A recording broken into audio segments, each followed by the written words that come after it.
All right, finally, Pastor Ken has finally spoken on a few words, and his words are words of wisdom and power in action. And he said we should start preparing for what we pray for, which is disbursement. And I want you to pay attention as they analyze what is going to happen, and make sure you share this piece of information, most importantly, so that people can also be aware that he has finally come out to say something. And let's listen very carefully how they break it down.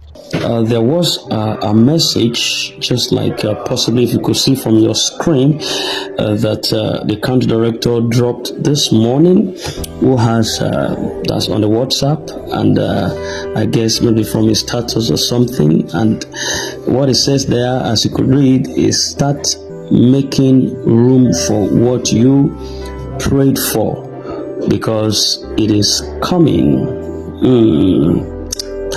Start making room for what you prayed for, because it's coming. Now, that statement, if we have to take it up and possibly link it with our expectations, you'll understand that it stems a lot of responses from a powerful expression of faith, expression of preparation, and also expectations.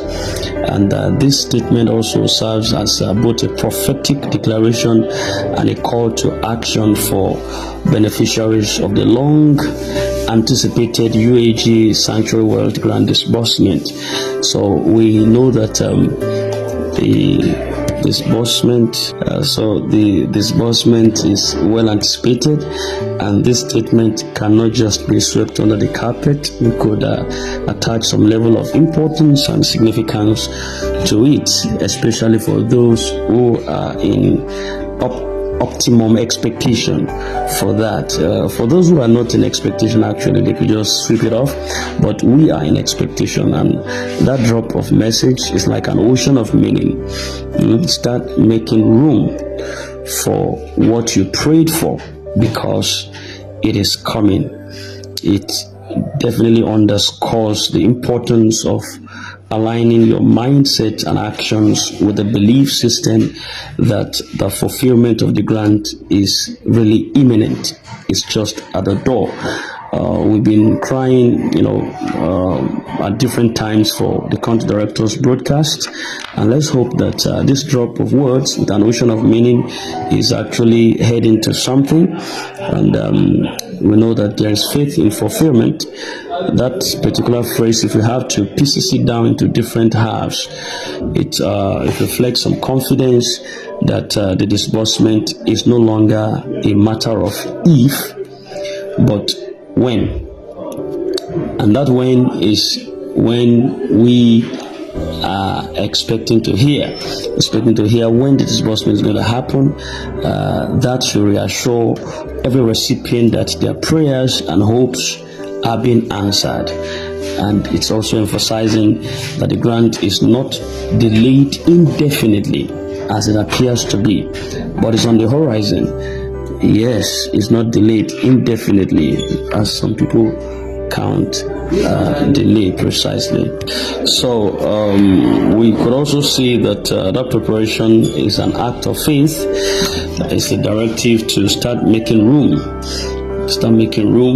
for what is coming for us. It implies precisely that the beneficiary should begin to prepare practically and also mentally for the blessings that they have been waiting for. It might have to mean that you should begin to set clear goals for yourself on how the grant would be used, how you're going to use the grant. You're planning for the impact of the grant in your life, or even restructuring some personal or organizational systems to accommodate the incoming resources from the organ of UAAG disbursement. So precisely, it's a world of information that you have to just harvest your own as it suits your fancy.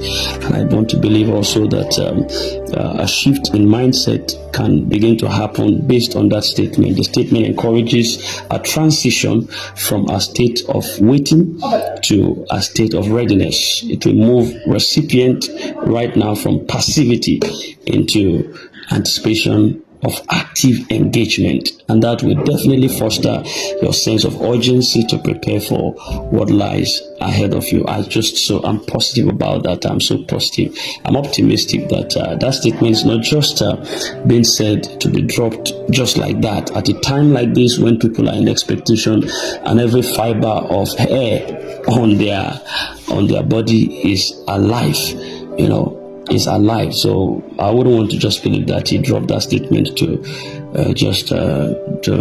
suit his fancy, or just to browse us up or something, but it's a leeway towards something.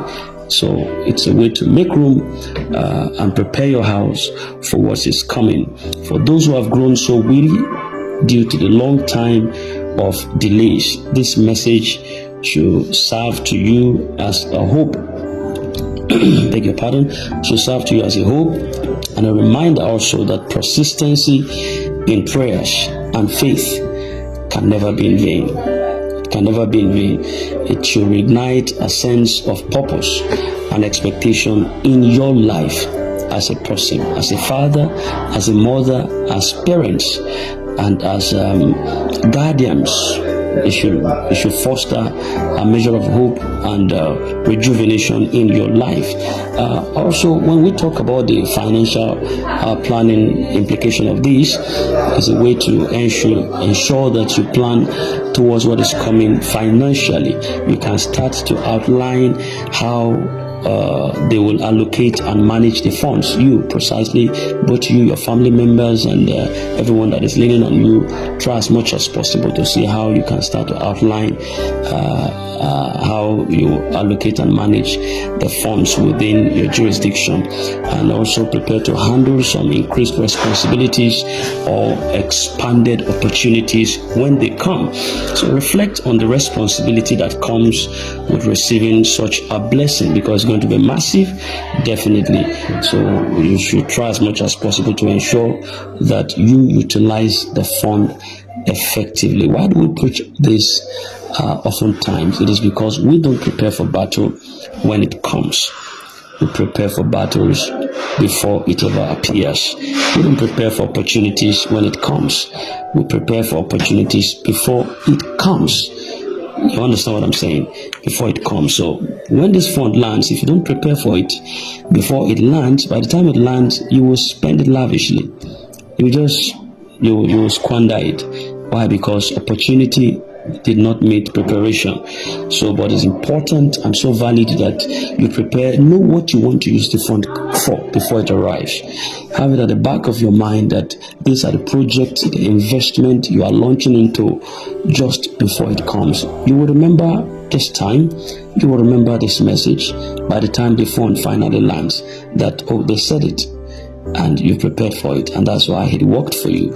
So ensure to prepare, have the mindset that what God promised is going to bring it to pass, and is going to use somebody for you to bring this to pass. So we are still in expectation largely for that. So any closing thoughts concerning this statement?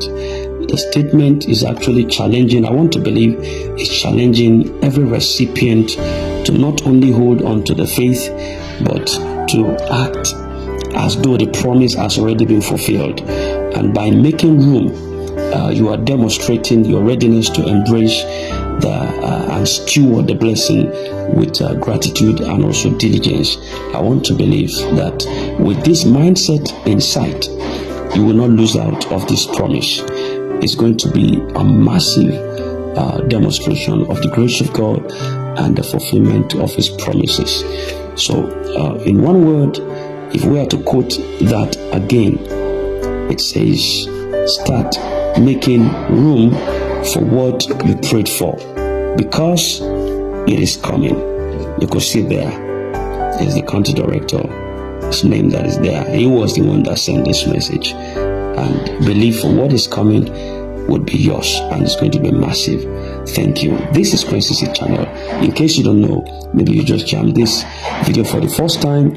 We're a channel of hope, of good news, of love, of expectations, and we talked about grant, we talked about cryptocurrencies, other financial stuff that could also earn you some destiny fulfillment. So if you are new to this channel, kindly hit the bell right now to notify you while after you have subscribed to the channel.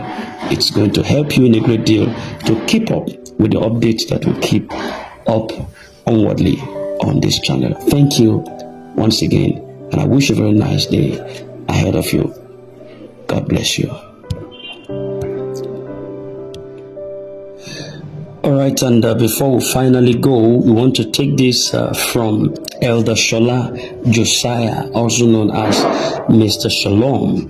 It's a gentle reminder, and he says that we just want to remind some people that they shall reap what they sow. Some people do forget this fact when they are doing evil against the Nigerian masses, thinking that they are working against Apostle Professor Ken Wakama. Can you fight grace?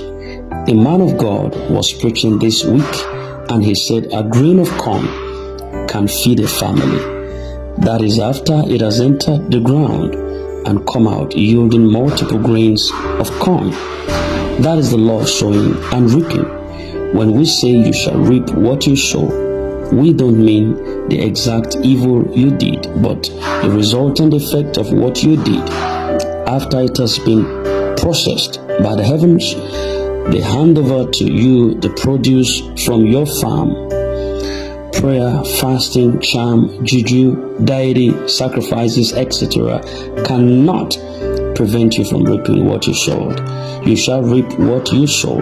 I shall reap what I sow. This is just a gentle reminder to us all this morning. Remember the law of sowing and reaping. You shall reap what you sow. That comes from Elder Shola Josiah, and I think it's true. That statement that says you will reap what you sow, it doesn't mean that you're going to reap exactly what you sow. It's not possible. Most times, if you put a corn inside a soil, you don't come out to harvest one singular corn that you planted. You see, the soil is an incubator that multiplies what you put in there. You understand? So life is just like that soil, that whatever you sow in life, you reap it in bountiful harvest. So let us try as much as possible to do what is right. Sow good character. Sow the right kind of mindset.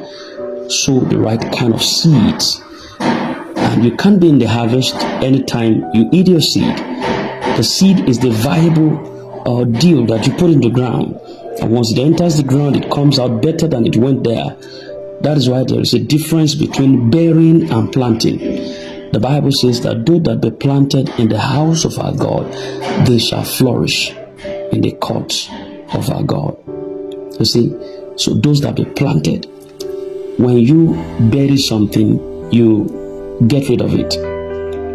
But when you plant something, you put in there to come out better than it is planted.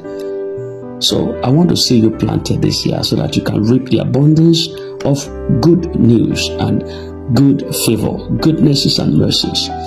Those that be planted in the house of the Lord shall flourish in the courts of our God. It is a prophecy. So ensure that you plant good seed this year, because they are coming back better than you plant them.